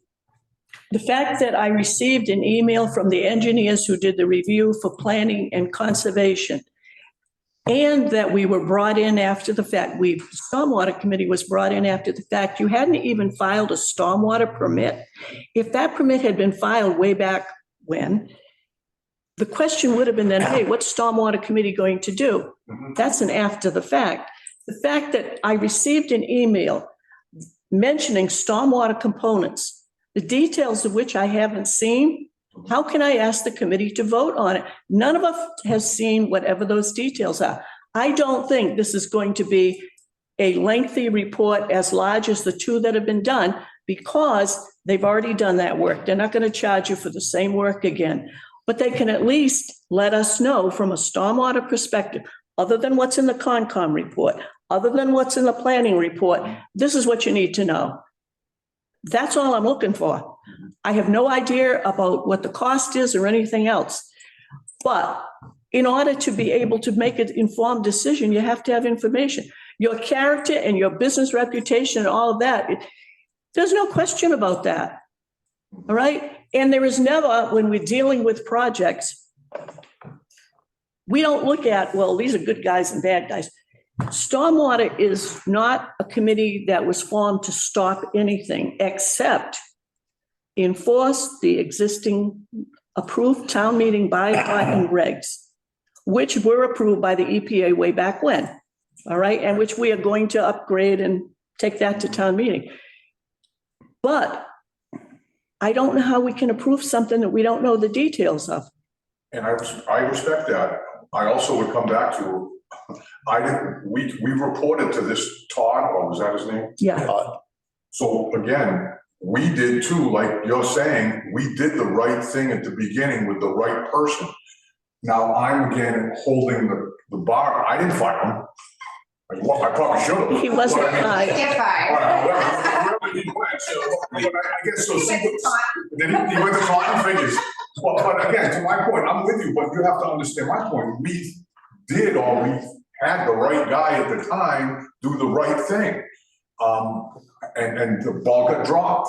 So I guess maybe there's a little give and take. I'm okay with that, but I guess that's what I'm asking for. As you guys can I talk. don't know if the committee is ready to vote today. Okay. Could you wait until next month? The other thing, Yeah, we meet only once a month. the other thing I would say to you is, since this is coming up before I don't Concom, want to take it to a vote. and I felt that Fair enough. Concom was waiting for us. And when I was at that meeting, and when I spoke to you at that meeting, I figured by today, we're going to be ready to go. We would have all the information we need. That's not the case. Concom has got a meeting on the 29th. They can approve contingent on stormwater. That way, at least they could vote it. You wouldn't be waiting for them for another month. All right? But I don't think it's going to take that long to just get the information that as soon as we get it, I can email it out to the committee. And what I usually say is, don't get back to me because we don't want to violate the open meeting law. Take a look at this. Be prepared to discuss it so that we can act on this and get it resolved. I understand your predicament. We're in a predicament because we lost the person who would have brought it to us. That was why the town immediately took action, and we decided that instead of having planning board have one engineer and Concom hire out, we put the specs out. I did. I heard the whole story and I thought it was a good idea. I'm with you. I like the idea, but. That's, I'm not an objection to having a special meeting either, just to get the ball rolling here because. we can do that also. We don't have businesses knocking on our door like you. We need you. Right? And I'm willing to come whenever we need So, to. all right, let's talk about that for a second then, if we can. So and I'm asking you to try to save me a little money. File the permit, you get the fee, it's all done. Conservation can approve based upon approval. Contingent on. Yeah, contingent upon, I'm okay with that. I really, only because I spent a lot of money on the engineer, you take the plans that you have and as a team, look at it and say it's okay, rather than having him charge me again, and nothing to do with him, he's probably a fine man, but nothing to do with having him charge me another $3,000 to have a guy look at it. I think that would be. You have the ability to waive that. Do you? Because that's a fair and equitable, because it wasn't my fault that Todd left, it wasn't your fault. I just think, and I paid enough money, I think if we can talk about that, then I'm willing to wait. I have to, but I'm willing to say, it's all right, fair enough. I'm hearing you, all of you, but maybe we can do that. So if we can file the fee, get a conservation technical, almost approval, maybe meet again and have approval, and then, for me, it's about getting moving. I haven't done any purchasing of stuff or signing contracts based upon, from a business standpoint, I can't buy a building and not have a piece of land to put it on. So again, it's just one of those, it kind of pushes me out a little bit, but I would understand your position if you would understand mine. I fully understand your position. If, again, stormwater wasn't involved, okay? Mr. Pilling went out there as the health agent, stormwater agent. He had both jobs, okay? And unfortunately, he's not here. If he were here, this would have come to stormwater before now. Right. But in the meantime, the engineering company we hired looked and did work for planning and Concom. In the course of that review, there were stormwater things in there that it was clear to one of the engineers from Weston and Sampson. There's a stormwater component here. Mhm. Now, if they'd have said, everything is okay, move ahead with it, we wouldn't even have known about it. The fact that I was contacted as chairman says to me, I better ask the question, okay? You sat through some earlier business here today. You see how thorough we are, okay? And you heard ka-ching, ka-ching, money. And I'm not directing that at you, but what I'm saying is, in order for us to make decisions on any of these projects that are out there, the ones that have been hanging for a while, especially one of them, without the engineering know-how, we don't know. We don't have the answer. Again, I don't think it's going to be a lengthy report. All I need to know is, what are the specific stormwater details that when the other two boards receive services, raise the question about maybe the question, what's the involvement of the Stormwater Committee, since they have a Stormwater Committee? I Okay, think that's what it was. It's so the that's what I process. need to know. And maybe, Well, they'll never get an occupancy permit until everything's right anyway. You know what I mean? right, so We don't need to be dragging this on. we're not, so just to sum up everything that has gone on here. We're not asking for you guys to act immediately. We're not asking for you to not review the material. We're only asking that Weston Sampson does not do a further review and charge more fees. And I fully understand that you need to look at more materials and understand it. That review has been done. You can look at all the materials that has been provided to and for the other boards. And if there are any specific questions that you or Jim have, because you've said that questions have been brought up, I'm perfectly willing and able to answer them right now. If they've already been brought up, there's no further review that needs to be done. The only thing that I see is a roadblock right now is you don't want to have to pay for more work to be done. The only way that that's going to get resolved, because it's not up to this committee, we need information. We've got to get it from somebody. We have an engineering firm engaged, okay? That's why I said to Mr. Reardon, Jim Reardon from Weston Sampson, this has got to go through Mike Mullen, the town administrator, okay? If you tell him point blank, we're not spending another dime, I don't know where that leaves us, except that Stormwater Committee can't make a decision, can't make a recommendation. We're up the creek. He's right. There should have been a list. And quite frankly, when we had a 7-member board and everyone worked together, we had a checklist. That's also gone by the wayside, but I won't get into the details of that. But other boards have had problems. That's not the point. This is what we're dealing with right now. Okay? All right, you guys talk about it. We'll, if you have the permit, signed and all that, and we'll, I guess. Yeah, we'll, you need to sign this. How do we go about applying? You said on the 29th for the conservation. Can we get heard on that? Yeah, We're already on it. it's already on the agenda. Did you get a copy of it? When is that, Lisa? The agenda I saw, Thursday. Oh, this Thursday? yeah, trust was on there again. It's like Next an hour and a half. Oh, no, we're just deliberating and Leap day. making a decision. Yes, next Thursday. Leap day, okay. So good, and then You're hopefully, pretty close to the top because the other stuff is on the table to continue. Yeah. okay, so that's good, and then we'll take it from there. Then if we can get a special meeting at some point, maybe. The additional work and the cost that you talked about, you've got to discuss with the town administrator, okay? I will. We asked, I understand, Cliff. okay, I know where to go with that. okay. I'm okay with that. And that's Mike Mullen. yeah, I've been in his office. Is that for a further review? What? Would that be for a further review? To give us the information we need is what he's saying. We're not spending more money on anything else. My position is it's not going to be as detailed and as long as the work that's already been done, because Weston and Sampson's going to rely on the 2 reports they've done. All I want to know Right. is, So there shouldn't be a requirement for another review. That's what I'm asking. all I'm saying is I need answers to questions. Somebody's got to give them to us that relate specifically to stormwater. Okay. Okay?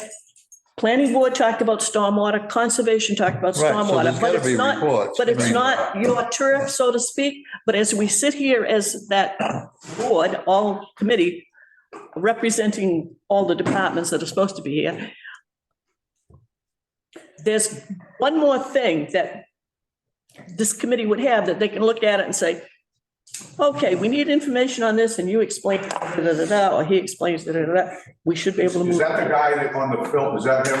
Yeah.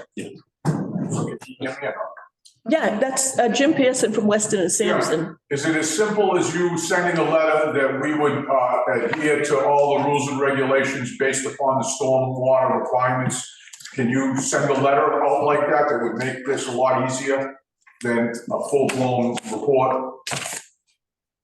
Well, I think what we would plan to do would be something that would be relatively simple. I don't know if it would be exactly what you're describing, but one thing I want to be very clear about is we are not going to cover the same ground that we already covered previously. We've already reviewed a certain regulatory framework for stormwater. We're not going to rehash the same review that we already did. So that work's done. You're not paying for the same thing we've already done already. Okay. He's saying he's comfortable with what they've reviewed. Everything they've done is kosher. That's why I'm saying a letter to the, from him. Right? Is that what you're saying? So- Jim? Wait a minute. This Jim is not the Jim that I got the email from. Gotcha. Jim Reardon is another engineer. These two men quite often work together, or they have do separate projects, but they're Yeah, both Jim working for said the the town same. of Dayton, depending on the project. It was Jim Reardon who said to me and mentioned in an email about the components. Then he wrote back and said, I need clarification, because he talked about phosphorus, he talked about the enforcement, the 90%, all that good stuff. And I wrote back and told him, we don't do this, this, and this. We only can enforce what's currently on the books until we get everything updated, and we're not at that now, so we can't do that.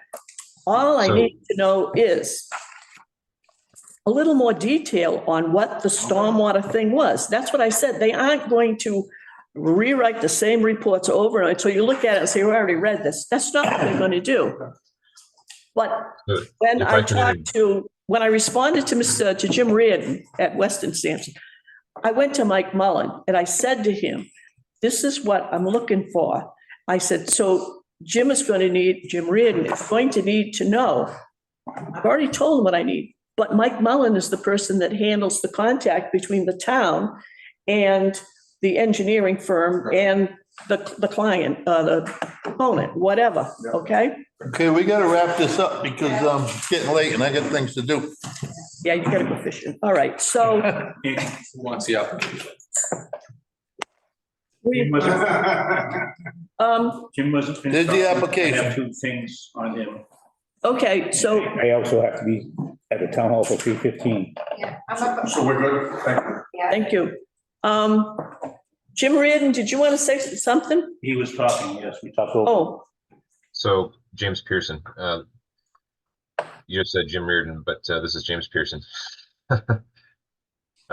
Yeah, the only thing I was going to add is just to say, look, again, we're not talking here about trying to run up the bill on the applicant. We're not here to try to do duplicate reviews of things we've already reviewed. All we're looking to do is, and the emails between my colleague Jim Reardon and you, Nancy, okay. have really only been for the purpose of trying to establish, okay, what is new or different about the things that are within your purview than what we have already reviewed.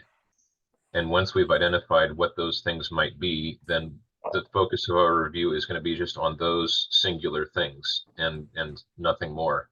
So I would anticipate that would mean that it would be it would most likely be able to be a relatively brief review. I agree. I'm logged in on Zoom now. I have to leave. I have an hour and a half drive to Bridge, so Mr. Ferry, You leaving too? I'm on Zoom. Oh, you're on Zoom, okay. go ahead. We're good? You guys are good with me? Thank For you. now. Who did you want to, Yeah, before you lost him, I wanted to correct him, yes. So you started with, you had 4 possible points that we could possibly review anyways. You gave us 2. What was the other 2? I'm sorry? You started off with, you had 4 possible points for us to review. You gave us 2. What are the other 2? You already opened up the open basin, the 5%, the 3%. What was the other 2? yeah, you talked about the slope. Waivers, you mean? Yes. So the waivers were for the open stormwater basin. To allow a permanent pool, because you want dry basin.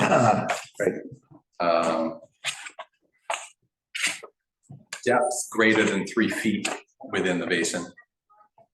A total depth with. Yes, okay. 3 feet. Slope, The slope, yeah.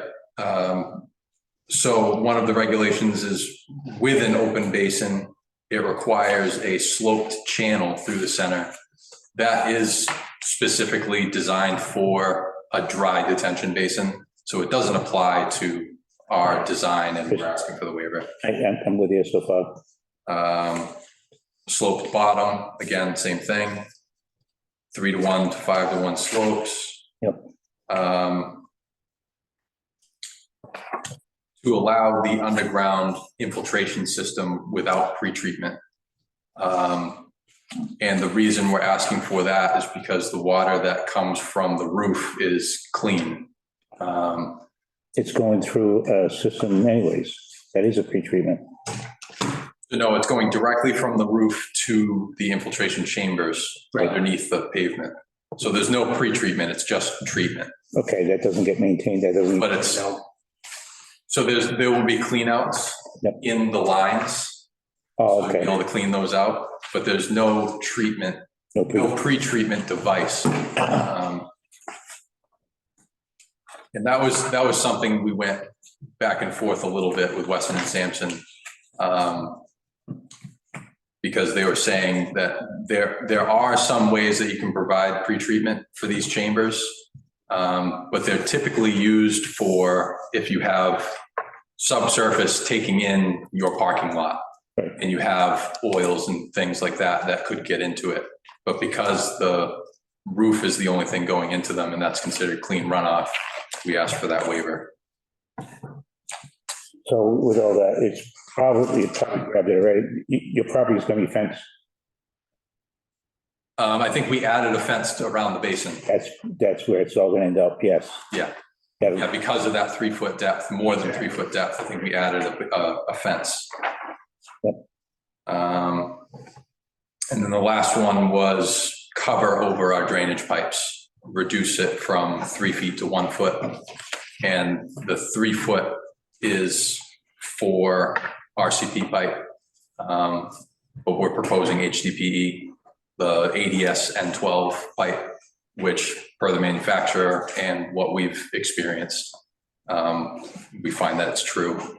It delivers H20 loading with only a foot of cover. If it's a 12-inch pipe, yes.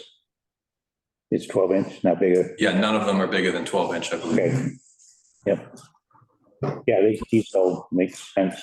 The fence is going to end up being the biggest one. Yeah, I believe we added that on. Yes. Yeah, so we have a guardrail along the edge of the pavement and then a fence along the rest of the basin. 4 foot, 6 foot. 4 foot. 4 foot. Because it's at the top of a steep slope too. Yeah. So it's not like you could just easily hop right over it from a level area. No. But it's going to be tested. I'm familiar with the neighborhood.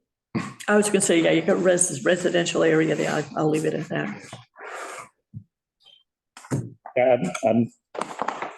Thank you for that. Yeah.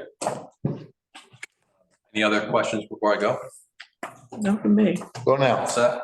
Thank you, guys. Have a good day. Thanks for your patience. Okay, So I have a 3:15 at the town hall. yeah, and I can't find my agenda. I gotta be in Scribbling Somerset. Notes. 5 minutes. Be late. Watch the. So let's go. Thank you. Go back to where I. Stormwater agent status. We got any status on that? 4B, educational materials. I've been to BP. I'm waiting to hear from them. 4C, Mike has talked to Weston and Sampson to try to see what we can get for I'll call it rapid response person. That might be on call. I don't have an update on that. ISM Solar 2320 Williams. Tom, you did a site visit. You want to give us a quick update? Very similar status of what we found at Clearway. Place looked like it was recently maintained just before we arrived. They also had a change of locks. The fire chief wasn't happy with that one. Everything seems to be working. All the basins seems to be working in place. No erosion or scouring evident.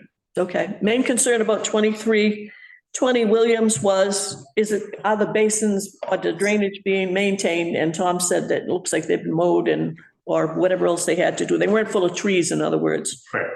2025 budget, that's been submitted. Do we have a date to meet on that? Or, Came and went. Oh, okay, very good. Still pending if you got a radical change in those numbers that we're waiting for. But the numbers we submitted right now are. Yep. Okay. Elm Street's done. Any new business? No.